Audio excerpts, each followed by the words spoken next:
Mike, I'll take a guess that you're as geeky as ever. You manage to be cool at the same time, don't worry about that. I don't. But I'm obsessed with these birds at 5:15 in the morning.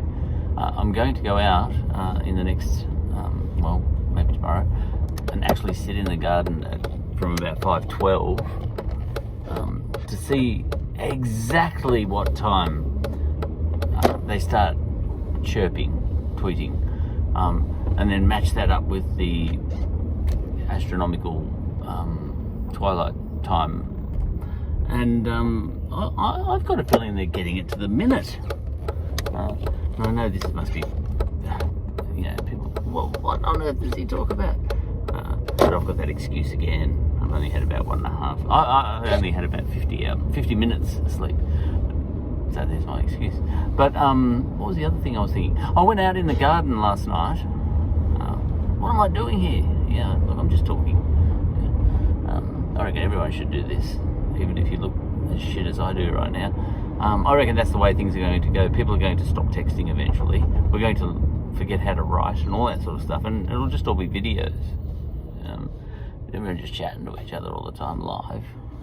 But what was the other thing I was thinking? I went out into the garden this morning at that time when the sun is 18 degrees under the horizon, and that's technical, a twilight. At the end of a twilight, I would say. It's the end of one twilight and the start of another. And it wasn't dark, and that added an extra element for me, because I was thinking, hang on, all right. So in the back of my mind, I'd been thinking, okay, they must be detecting the light, because you got proper night, and that must be a slightly arbitrary moment. 18 degrees, they must have that. Maybe they worked backwards from when the birds were tweeting 500 years ago. Maybe Galileo did it or something, and said, we'll call that, first tweet, sparrow's fart, as we might call it. Sparrow's fart. They might have, measured all that up, and that was 18 degrees, and they said, all right, we'll call that astronomical twilight. They might have done something like that. Be that as it may, today's birds haven't got the advantages of Galileo's birds, Kepler's birds, Copernicus' birds, all those guys. Today's birds, my birds, are in the city. Now here's the thing, it wasn't dark. Any possibility, I think, that the birds were being alerted to the fact this morning that it was 8:15 or whatever it was by the sun, any possibility that the sun was saying, hey guys, wake up, to the birds,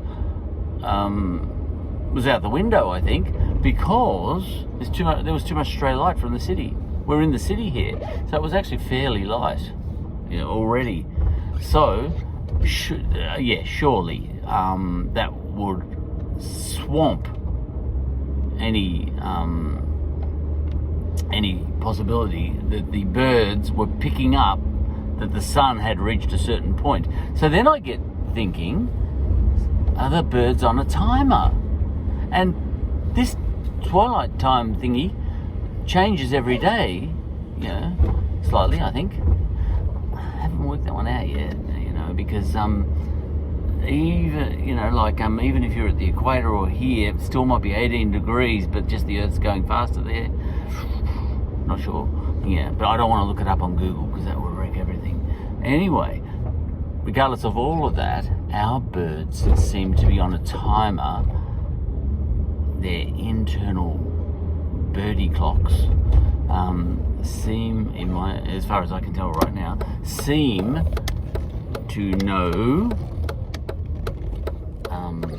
and I think to the minute, when the sun gets to a certain point, not in the sky, below the horizon. All right, it's in the sky, but not the sky we can see. Not the sky we can see. That's what I think, and that would be interesting because, is this a case of their ancestors back in Copernicus' time and all that sort of stuff? they could see the sun, they could detect the sun, but today's birds can't. But is it in their epigenetics and all that sort of stuff? That's the question now. Yeah, I could find all this stuff out and not waste your time. Mike, everybody. But this is my thing. It's another episode, actually.